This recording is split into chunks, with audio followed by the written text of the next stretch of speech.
Hey there, nation. Welcome to the show. We help you to play miniatures wargaming on a budget. It is I, Commander CheapSkate, and today is another edition of Tales from the Underhive.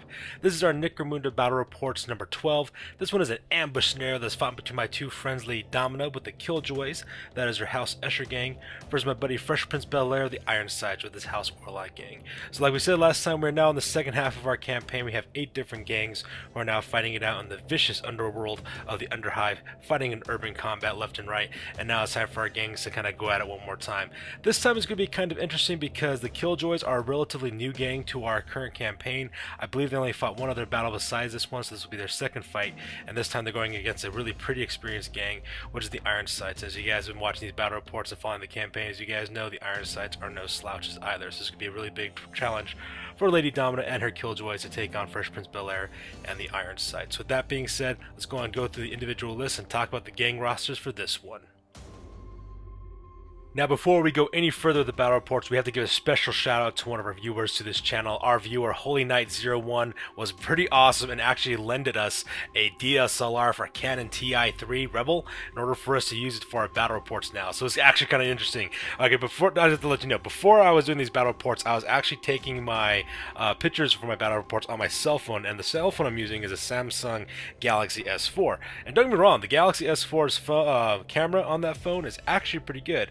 So it actually did a really good job, taking some decent pictures. However, my buddy Holy Knight01 was watching us play, watching the videos. She was like, you know what, you could actually do a little bit better, and so they lended us a DSLR in order for us to take pictures for all of our battle reports. So now we're going to be streaming our videos in beautiful, clear DSLR greatness. It's going to look awesome. In fact, I am still learning how to use this camera to its best abilities, trying to learn the things about depth of field and different angles and things like that, so that way we can get some of the best picture qualities we can for these battle reports. I'm going to warn you now, these photos coming up actually look pretty awesome. I will just say right now, they look up pretty awesome right now because of sheer luck and just instinct, I guess, because I still have to really learn how to use it, like, how to do manual focus, how to work with the different settings and things of that nature. So, once again, give us all a big round of applause for the Holy Knight01 for lending us this wonderful piece of hardware. And with that shout out done, we go directly to the rosters for this battle report. Alright, with that shout out of the way, let's go ahead and talk about our friends gang. This is my buddy Fresh Prince Bel-Air's the Ironsides. It is a House Orlock gang.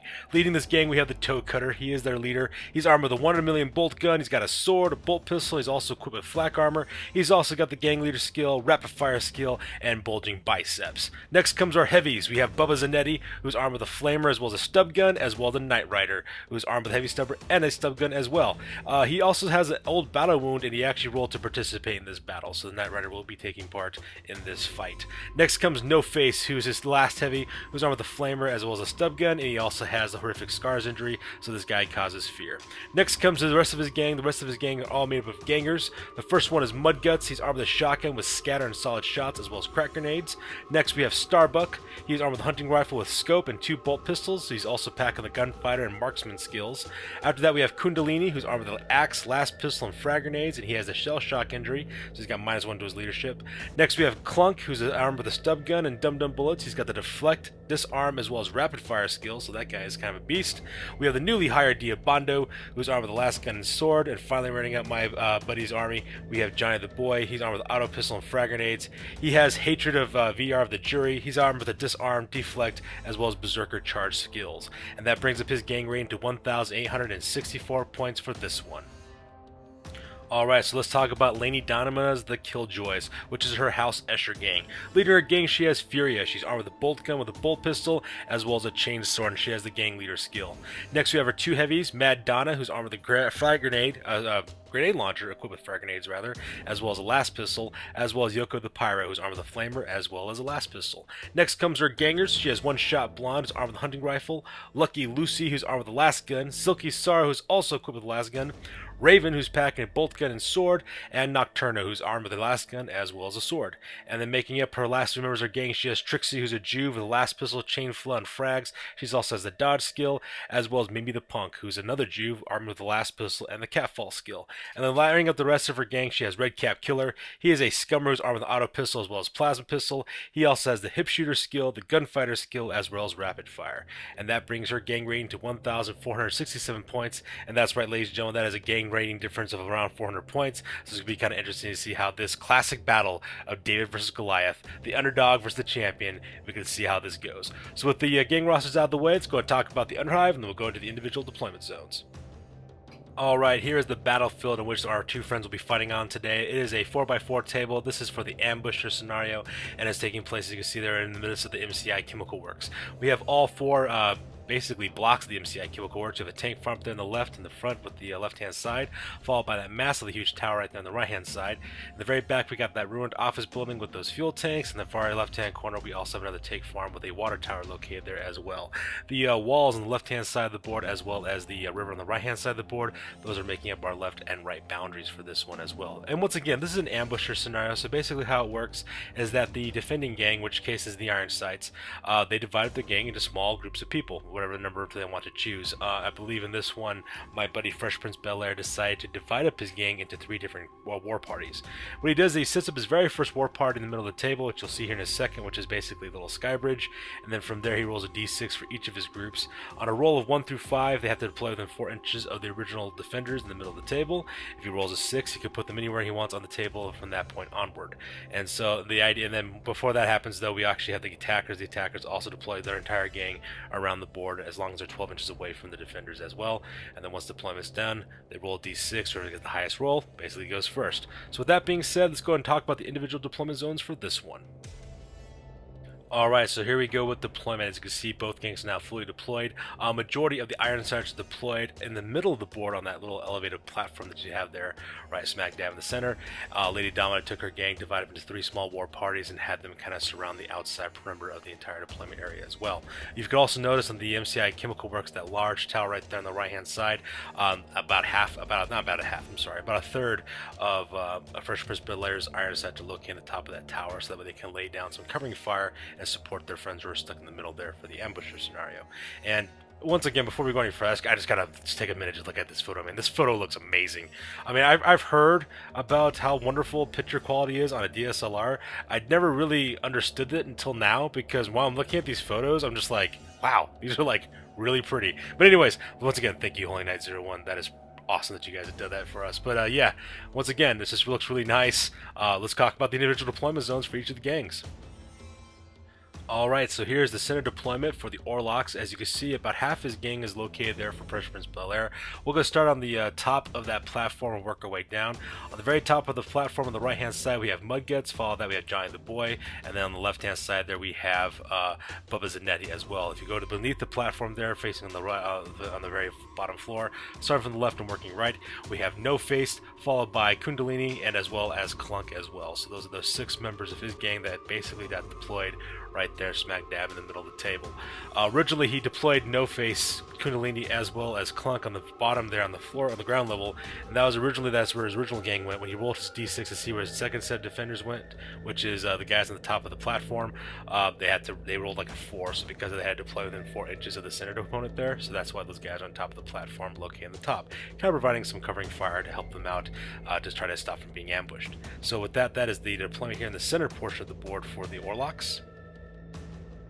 Next, we're at the top of the MCI Chemical Works water tower, the tower actually, and the reason we're talking about this tower is because when it came to his third group of defenders, when he rolled a d6, he rolled a perfect 6 on that part, so because of that, he's allowed to deploy this group of this war party anywhere he pretty much wants to. So he put him on the top of the MCI Chemical Works tower, that way they can keep an eye out over the entire battlefield, also lay down any support fire they need to protect their peers who are right there in the center. So starting at the very top of the tower, we have the Knight Rider, that is the heavy armor with a heavy stubber and a stub gun, and he's in a perfect location to get basically a 360 degree full field of fire from where he's located at. Right beneath him on the far right hand side, you have the Toe Cutter, that's his gang leader who's packing this 1 in a million bolt gun. Right between next to him on the left hand side, you have his newly recruited Diabando, that guy's armed with a last gun as well as a sword, and the ganger who's the closest to us on the frame, that is Starbuck, that is his killer sniper character who's got like a ballistic skill of 5, and he has like 2 bolt pistols, he's got the gunfire and the marksman skill, and that guy is just a straight up killer. So as you can see there, he's actually got a good field of fire from where he's located at, and once again, I'm just in awe of how cool this picture looks using that DSLR. I mean, I really didn't understand like how blurry my pictures were on my camera phone until I just saw this photo. Oh my god, it's amazing. But anyways, enough with the squeeping and crying over the quality of my phones as well as the photos. Let's move on to the deployment for the Killjoys. Alright, so let's go ahead and talk about deployment for the Killjoys, which is Lady Domina's House Escher gang. And pretty much Lady Domina also divided her gang into small 3 little war parties and kind of got them in this situation where they kind of have like the, what you call it, the iron sights completely surrounded, which is kind of nice as well. So starting here on the MCI Chemical Tank Farm, starting on the left-hand side we have Nocturna. She's a ganger armed with the last gun and sword. Right behind her where they have Lucky Lucy, who's also armed with the last gun, as well as One Shot Blonde, who's armed with a hunting rifle. That's the Escher ganger who's kind of dressed in that gray cloak there. On the very far right hand side, that's Silky Sorrow, and Lady Donna set up her troops right on that way, so that way they can climb up into the tank farm and kind of lay some suppressive fire down on the ambushed party. So that makes up her deployment here on the left hand side of the board. Across the board, located within that water tank, the water tower portion of the MCI Chemical Works, we also have 3 more gangers located there as well. The 3 members who are located there are 2 heavies, which are Mad Don as well as Yoko the Pyro. Yoko the Pyro is taking point with Mad Don right behind her, and after that you also have Raven, who is the last ganger's armed with a bolt gun as well as a sword, and they're located in that position there. As you can see in the center, in the top center frame, you can see where the House Orlock guys are located after the iron sight. So her plan is pretty much to have these 2 war parties kind of swarm in there on the flank and try to get them in a crossfire. So that makes up the deployment for her on the top left hand side of the board. And making up the deployment in the far right hand corner of the battlefield is the rest of Lady Domina's gang. Taking point, we have her leader Furia. She's armed with a bolt gun as well as chainsword.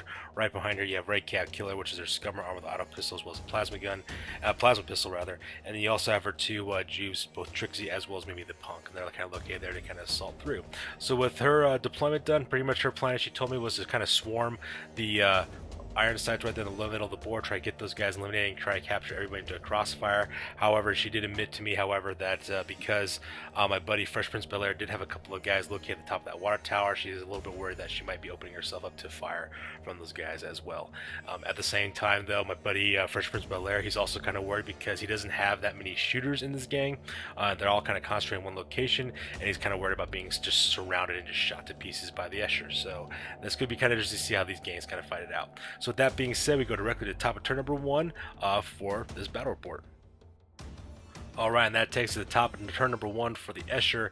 And just once again, man, I'm just loving this photo right now. I'm just looking at this photo and looking at all of its greatness because I didn't realize how much detail my camera phone wasn't picking up at the time. But anyways, I'm sorry, I'm literally like drooling over here looking at this photo. But anyways, so for the movement phase, as you can see in this photo, Lady Domina starts making out her plans. She doesn't really run much of her guys really for the most part. For the war party there on the tank farm on the left hand side, as well as the war party where her leader is located there on the upper right hand side, she moves both groups to a minimum 4 inches, gets them in position so that way they can start opening up the fields of fire. However, on the very far corner on the left hand side there, she runs her heavies as well as her ganger Raven to start getting those quickly across to that tank farm to the water tower so that way they can get in position to start laying down some fire into those Orlocks located there in the center as well. So that pretty much makes up her movement for the move phase on this one. Here's a beautiful close-up of her 3 of her gangers, which are One Shot Blonde as well as Silky Sorrow and Lucky Lucy. Also the other one, what's her name, Nocturna. They're also kind of located there on that chemical farm. As you can see, Nocturna as well as Lucky Lucy are kind of like moving along the ground level there, trying to skirt around the corner of that chemical tank so that they can open fire there on the left-hand side of the Orlocks, while One Shot Blonde as well as Silky Sorrow has kind of jumped up to the wall of the MCI Chemical Works so that way they can start putting some suppressive fire down on the gang members in the center of the table, or on the gangers on the top of the MCI tower on the right hand side of the board as well. And once again, Holy Knight 01, thank you very much for letting us your DSLR for this battle report. Up here is a close-up of her heavies as well as Raven. That's both Yoko the Pyro, Mad Don, as well as Raven. As you can see in this photo, they're basically just running right behind that massive wall of the MCI Chemical Works there where the water tower is located at. They kind of mounted up on that chemical tank there on the right-hand side, kind of put themselves in positions. At the same time, they have some pretty good cover from that wall, so they really can't get a shot too well. However, they're still kind of out of range with their weapons as well, and because they also ran, they won't be able to shoot in the corresponding shooting phase as well. So that makes a movement here on the top of the board. And here's a close-up of her other 4 gang members as well. That's Furia with Trixie as well as maybe the Punk as well as Red Cap Killer. And they're just moving in position to open fire on that center portion as well. So with movement out of the way, we go directly to the shooting phase. During the shooting phase, not much shooting actually took place for Lady Domina. She just had horrible luck during the shooting phase. She was rolling a bunch of 1s and 2s for most of her shooting phase, which is actually kind of sad for her because, you know, she really needed this initial shock and awe to take out these guys in the center to properly carry out the ambush. The only mana shot that she managed to get off was with the Red Cap Killer. He takes aim with his plasma pistol, managed to take out Mudguts at the same time, managed to put that guy on the ground as well.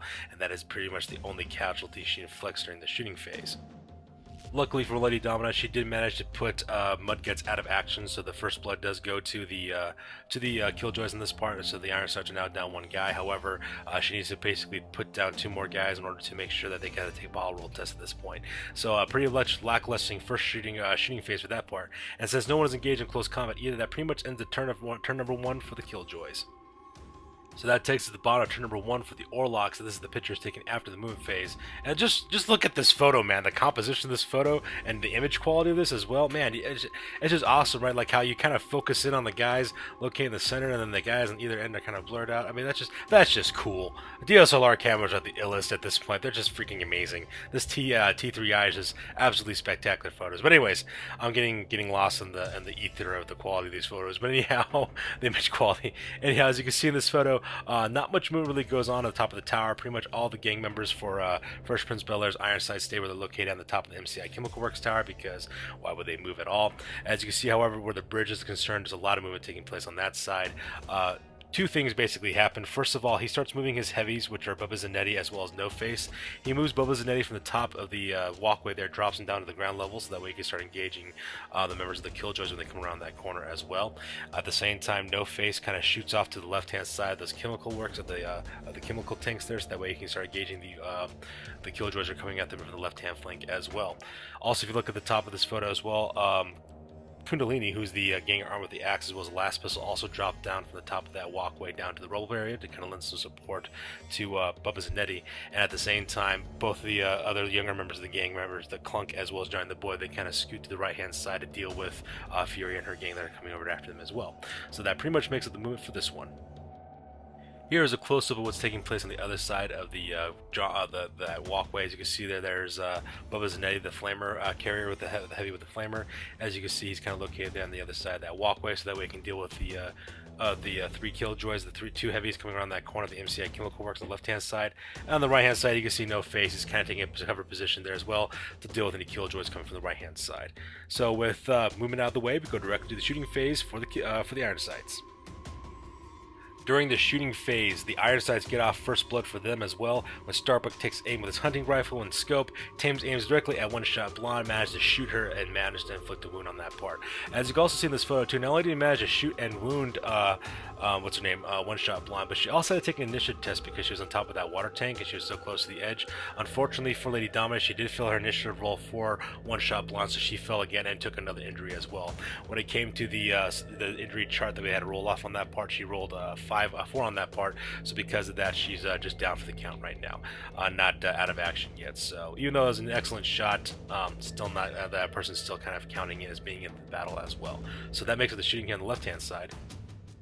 However, when it came to the shooting phase here on the right-hand side of the board, the Knight Rider, that guy ended up being an absolute monster. He cut loose with his heavy stubber. He rolled 6 shots on that bad boy. So he got 6 shots on the sustained fire dice on that, and he aims directly into that nice little kitted out unit of Lady Domina's gang members and manages to hit all 4 of them. It was absolutely nuts. Hit as well as wound. He managed to put down Red Cap Killer, managed to put down Mimi the Punk, as well as Trixie. Also managed to put down Fury as well. So right off the bat, just in the first round of shooting for turn number 1 for the Iron Sights, the Killjoys will have to take a bottle test on this part as well. So as you can see there, for the most part, when it came to Trixie as well as Red Cap Killer as well as Furia, he did manage to roll on the injuries chart on that part.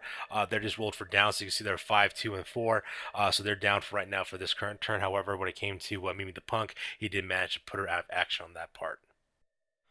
As you can see here, Mimi the Punk is now out of action on that part, so the Killjoys have lost their first gang member on that part, so that is pretty rough. So with one gang member already out of action, as well as about half her gang also down for the count as well, things are not looking good for the Killjoys. Also during the shooting phase, Johnny the Boy, he also managed to inflict another wound as well. For the rest of his gang, Fresh Prince of Bel-Air's gang members pretty much missed their shots. They weren't able to inflict any additional wounds beyond that. However, Johnny the Boy did pop off another shot onto Redcap Killer as well, and also managed to put another wound on that guy as well, which is actually kind of interesting because, you know, he's basically shooting at guys who are pretty much down. But at the same time, though, I do understand why Fresh Prince of Bel-Air went after Redcap Killer. That guy is the deadliest member. I was also the most experienced member of this gang, so that also kind of makes sense as well. Unfortunately for Lady Domino, when Fresh Prince Bel-Air did roll on the injury table, he managed to roll a 6 on Redcap Killer, so now Redcap Killer is out of action as well. So now 2 members of our gang are out of action. We also have a couple of handful who are still down for the count, so things are not looking good for the Killjoys. And I'm just amazed at the quality of this photo right now. You can actually see the actual individual details we actually paint on these miniatures, which is actually kind of cool because we did not have that with the camera phone. So that is just amazing. I'm sorry, I keep on gushing over the image quality, but I'm just in awe of like a difference between a DSLR and a cell phone camera. But anyways, with that being said, with the end of turn number 1 for the Iron Sights, we'll go to top of turn number 2 for the Killjoys on this battle report. Okay, and that takes us to the top of turn number 2 for the Killjoys. As you can see in this photo for the movement phase, pretty much everything that can move for this gang does move. Starting from the bottom left-hand corner there, as you can see the rest of the members of the gang kind of moving up along the catwalk there on the bottom left-hand corner there on the MCI Chemical Works. On the top of the wall there, you basically have Silky Sorrow. She's kind of running up along the wall to kind of get a better shot at those guys.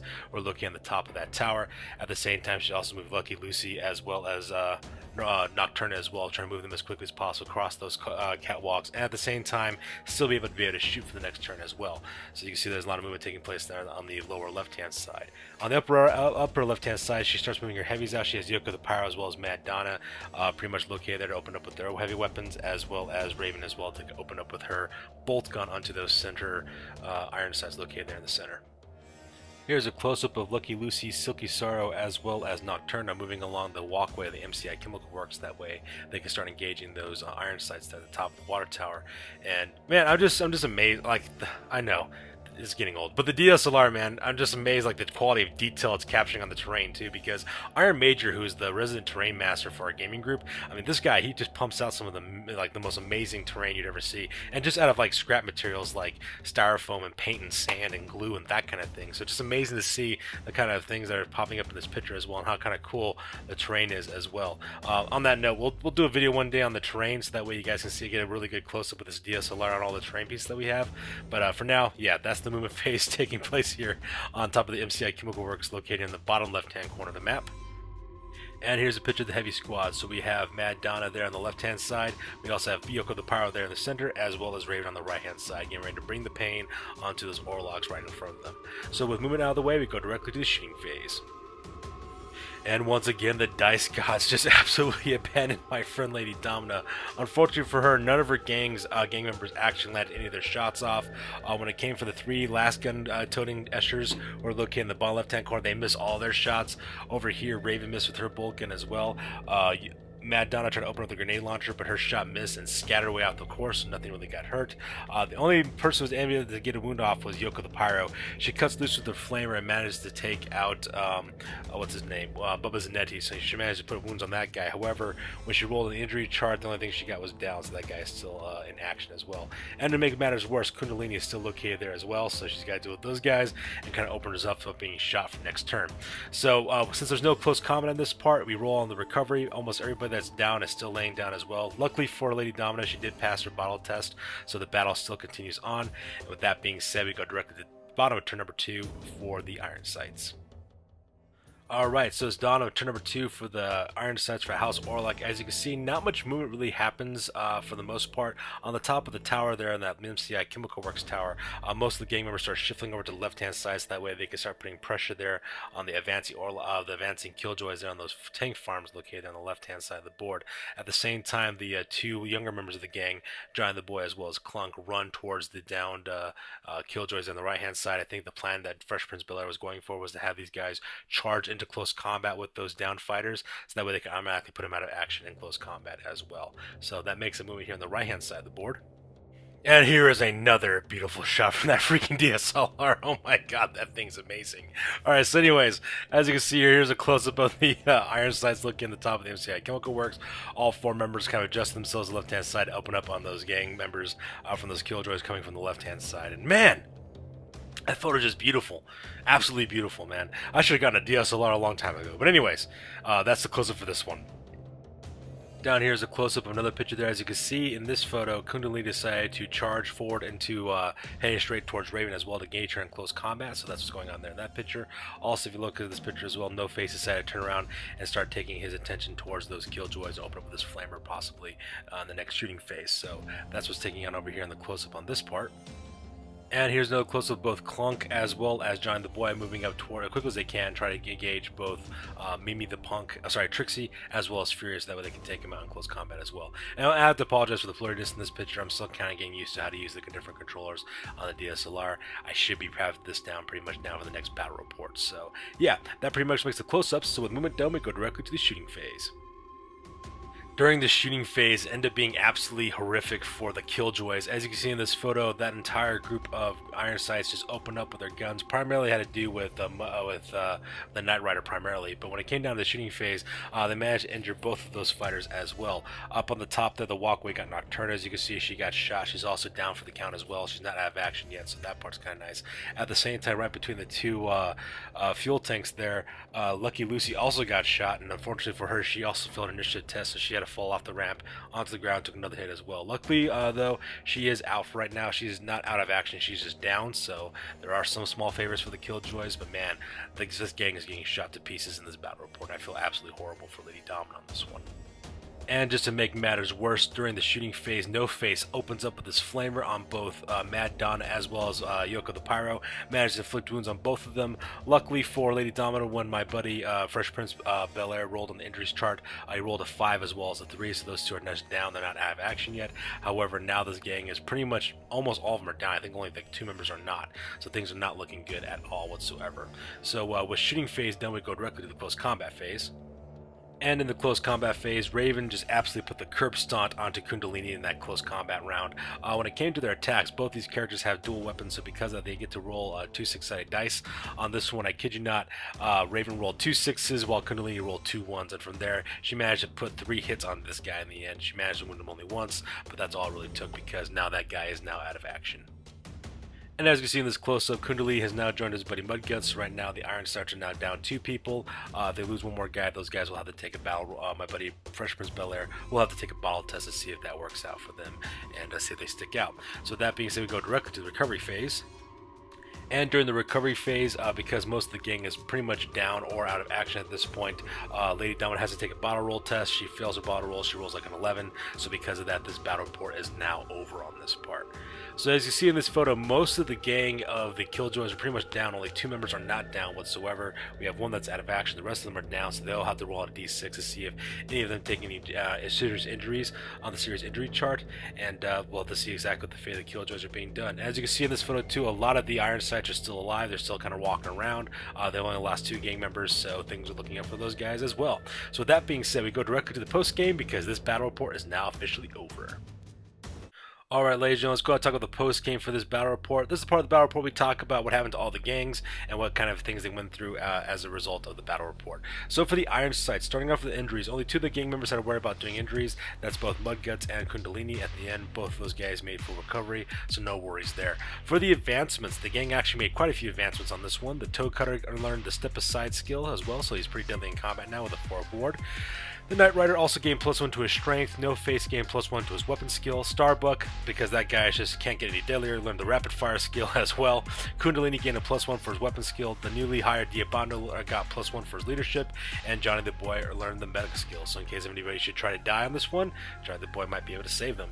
For their territories, the Iron Sights gained another territory. They gained a settlement territory from the Killjoys because, as stipulated within the ambush rules, if a majority of the members of the gang are down, they lose that badly. They lose one of the territories of the winning gang. In this case, it was a settlement territory. The Iron Sights also worked the territories, earned 170 creds. They end up with a 45 credit profit. At the merchant, my buddy Fresh Prince Bel-Air purchased a power sword for 59 creds for the Toe Cutter, so that guy is now packing that weapon for their close combat. Their gang rating for the Iron Sights is now at 2,024 points, and their current record is at 2 wins as well as 3 losses. For the Killjoys, their injuries were actually quite numerous. We had Furia, Yoko the Pyro, Nocturna, Mad Donna, Trixie, as well as Mimi the Punk. For the first three, Furia, Yoko the Pyro, as well as Nocturna and Madonna, sorry, the fourth one, all four of those ladies made full recoveries on that part. However, Trixie the Juve, she got an infected wound, so she will miss the next 3 games that this gang goes through, so that's pretty demoralizing. And Mimi the Punk also suffered an arm wound, so she has -1 to her strength now. For advancements, almost everybody in this gang also advanced as well. Furia gained 1+1 to her toughness, so did Madonna. One Shot Blonde learned the rapid fire skill, so now she's even deadlier when it comes to shooting. Lucky Lucy learned a dodge skill, and Silky Sarah gained +1 to her weapon skill. Raven earned +1 to her leadership skill, leadership stat as well. Nocturna learned the sprint skill, so now that lady's even faster. And the 2 Jews actually leveled up twice on this one. Trixie got +1 to her wounds, so now she's packing 2 wounds, and she also got +1 to her ballistic skill, while maybe the Punk got +1 to her toughness, as well as +1 to her ballistic skill as well. When it came to their territories, unfortunately the Killjoys lost one of their territories. They lost their settlement territory to the Ironsides, as stipulated from the rules of ambush. They worked their territories and ended up with 45 credits for profit. At the Merchant, they basically rehired Redcap Killer for 15 credits. They also bought a sword from the Punk for 10, and also frag grenades for Nocturna at 25 credits. Their current gang rating is now at 1,602 points, and their current record is at 1 win and 1 loss. So once again, this was a great battle report. It was also nice to see how these gangs kind of stack up against each other. The Killjoys kind of advanced a little bit on that part as well, and the Ironsides finally got their second victory, which is kind of nice as well, because they've been going on a pretty long losing streak on that one. So now we have moving on for the rest of the campaign. Once again, this was a great battle. I love watching my friends kind of fight out and see where their games kind of stack up in the end. But once again, though, the real winner for this battle report is Holy Knight 01, because Holy Knight 01 got us a DSLR, and those photos are freaking amazing, and the photo quality is absolutely amazing as well. So we're looking forward to using that DSLR for not just our Necromunda battle reports with Tales of the Underhive, but for all of our battle reports for this day forward. So the 9th Saga, DSLR quality photos. The Warhammer of the Golden Age, DSLR quality photos. Warhammer Age of Sigmar, Age of the Realms, DSLR quality photos as well. And any other battle reports we decide to do, or the series we plan on doing, we'll be using DSLR goodness for all of our photos from this point onward, and our stuff's just going to look absolutely amazing. So if you get a chance, shoot an email to HolyKnight01 to say thank you for contributing to the cause. So that will be it, ladies and gentlemen. This pretty much makes up for Tales of the Underhive number 12 for our campaign. Tune in next Thursday. We alternate every Thursday between this show for our Tales of the Underhive, as well as Warhammer the Golden Age for our Warhammer 8th edition. And of course on Sundays we have both Age of the Realms, which is Warhammer Age of Sigmar, and the 9th Saga, which is our 9th Age battle reports. Please feel free to like, comment, subscribe. We also got our link for the Instagram account in our description, as well as our banner ad. Also feel free to put your guys' input in. You guys are making these battle reports even better. Alright you guys, that'll do it for this one. We will see you guys on the flip side. You guys take it easy.